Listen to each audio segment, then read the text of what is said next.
মানসিক ভারসাম্য এক নারীকে উদ্ধার, পরিচয় ও ঠিকানা শনাক্তে সহযোগিতা চাওয়া হয়েছে।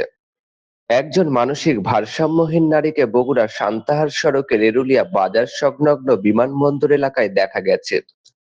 স্থানীয়দের ভাষ্য অনুযায়ী তিনি নিজের বাড়ির ঠিকানা সঠিকভাবে বলতে পারছেন না। বাড়ি কোনটি? বাড়ি কোন? বাড়ি শুনলে খুলনা। শুনলে সুন্না সিলেট। হ্যাঁ এর বাড়ির লোক কিংবা অন্য কারো খোঁজ পাওয়া যাইতেছে না, কিন্তু বলতেছে সুনামগঞ্জ সিলেট। প্রাথমিকভাবে ধারণা করা হচ্ছে ওই নারীর বাড়ি সিলেট বিভাগের সুনামগঞ্জ জেলায় হতে পারে, তবে এ বিষয়ে নিশ্চিত কোনো তথ্য পাওয়া যায়নি। তার কথাবার্তায় জড়তা লক্ষ্য করা গেছে এবং তিনি পরিবার বা স্বজনদের যোগাযোগের তথ্য দিতে অক্ষম। এলাকাবাসী মানবিক কারণে বিষয়টি স্থানীয় প্রশাসন ও সমাজসেবামূলক সংগঠনগুলোর নজরে এনেছেন।